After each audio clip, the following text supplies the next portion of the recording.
Have you ever been curious about myofascial cupping and how it can help you at home with your aches and pains, but also to treat your cellulite? Well, then this video is for you. Stay tuned.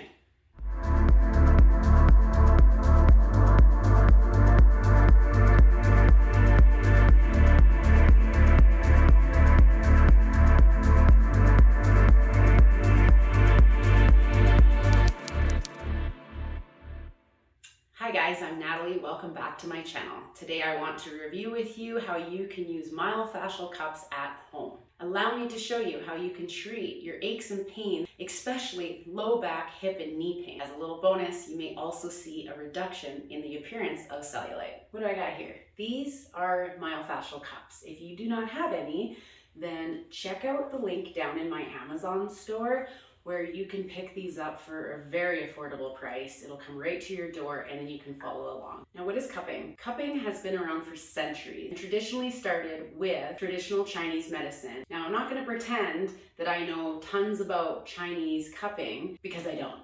I am trained in myofascial cupping. As an osteopathic structural integrator massage therapist, I know that was a mouthful. I am trained in fascial lines and restructuring the body through the soft tissue. All the fascial lines, except for the arm lines, come through the lower body. So by addressing the fascia of the lower body, we are also addressing the entire body. Now, fascia is essentially everything that isn't something. It is the merger cell, it's the transitional cell, it is muscle, it is bone, and it's everything in between.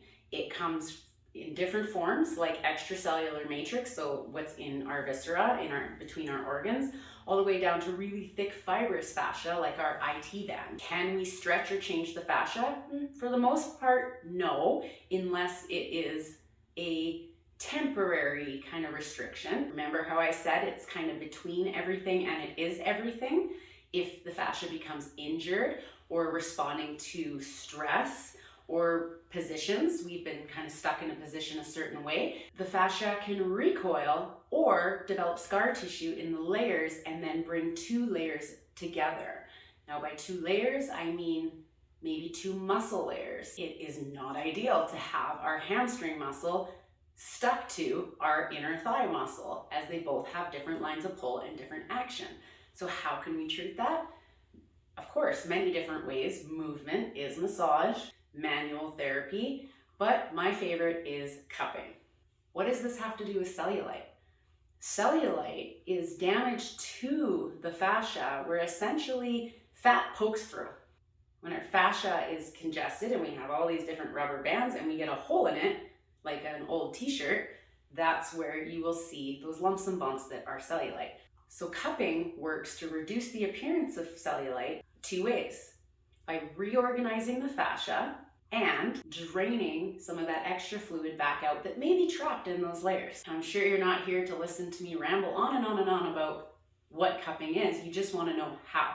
So, like I said, if you do not have these at home, jump down to my Amazon store, order yourself a pair, save this video and come back to it. And if you have them already, I'm going to show you how simple this is. Now, I like to leave my cups in the shower. I have two different sizes here, but if you order the kit, you're going to get probably 4 or 5 sizes, depending on which one you get.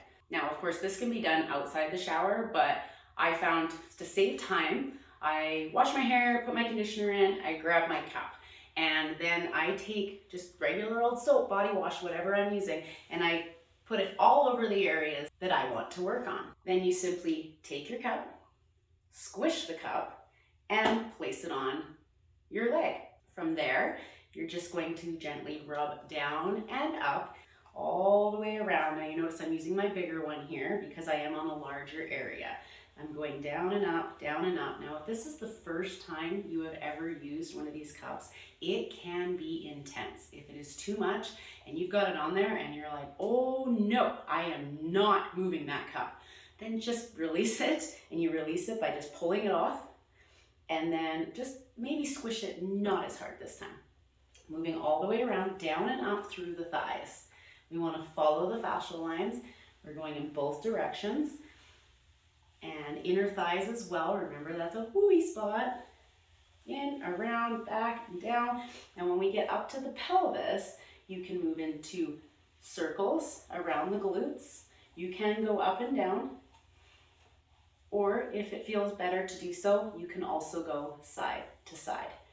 Now, when you are working on musculoskeletal pain, you want to make sure you're covering not just the area that it hurts, but certainly above and below.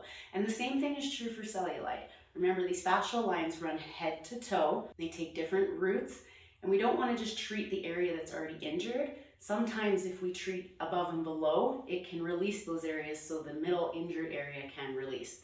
So meaning, if your pain is right in your hip, you don't want to just do the hip. You want to go above, below, and around, releasing everything. You'd be pleasantly or not so pleasantly surprised that if you have hip pain, that your problems could be lower or much higher, and you'll notice that when you fire a cup on it.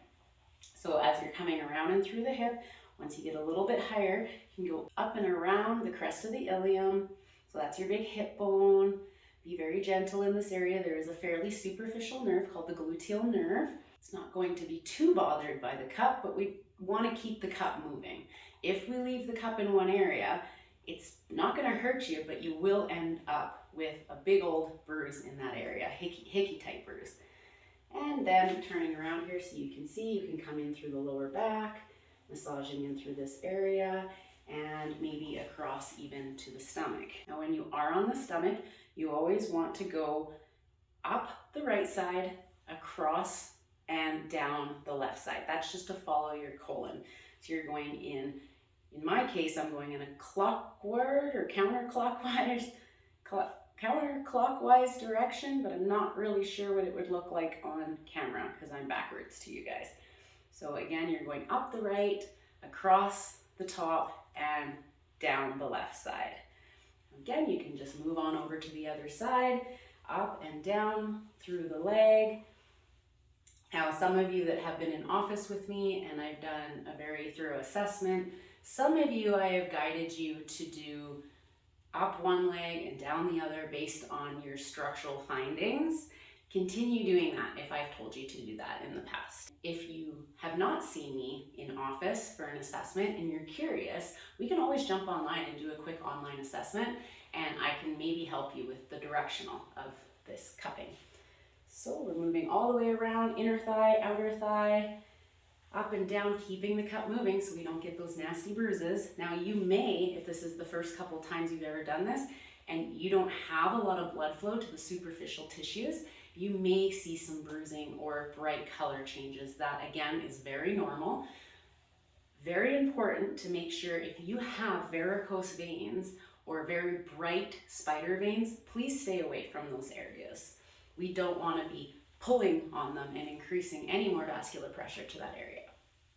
So again, once we get to the back side, you can go side to side, you can make those circles and around to the iliac crest and maybe up and through the back and to the stomach. Now, those are the areas I use with my big cup. For the littler cups, those guys are really good for, say, the arms and the lower leg. Everybody's a different size, so it completely depends. Like I said, if you order the entire kit, you're gonna receive 4 or 5 different sizes of cups, some for the face, some for the feet, everywhere. Now, some areas of the body that you want to stay clear of, any of the fossas of the body, so elbow crease, the back of the knee, right in around your ankles, anywhere where you can see those big veins, you want to avoid. And of course, any areas where you don't want to have the appearance of a bruise or redness, stay away from that area as well, because I can't guarantee, depending on how hydrated you are, or if you are prone to bruising, that will factor in whether you see color changes in your skin or not. Now, these lovely little cups are so versatile. I've showed you in some other videos on how to release your upper traps. You can use them for static cupping or like an active release style release. And how that's done is you take the cup, you place it on an area of, say, an injury, an old injury. Please don't flip these on your new injuries. Or maybe you found a restriction that you're like, what is that? That's when you would pin the cup into one spot and call for movement. So if I had, say, a big restriction or a tender spot right on the front of my leg here, I may stick that cup on there, and then I would just bend my knee or moving through my hip to stretch and activate the quad muscle. That way I'm pulling the tissues up and away as the muscle is gliding underneath, creating space, bringing fluid into those layers of the body, and allowing you to move a little bit more freely. And of course, you do not have to do this in the shower. That is my suggestion because I just like to multitask and get things done. However, these can also be done outside the shower. You just need a form of lubricant, whether that's an oil or a thick lotion, water-based gel, something to keep the cup moving. Because trust me, you do not want to try and stick these on your skin and move them without any type of lubrication. All right, guys, that's all I had for today. I really hope you enjoyed this video. As always, please make sure you're subscribed to my channel so that I know you want more content like this, or do me a favor and drop down in the comments if you liked this or what I can help you with. Do me a favor and hit that like button. That's a free way you can help me out. And this video pairs perfectly with any of my hip or lower back routine videos, which I'll post here. Have a great day, guys, and happy healing.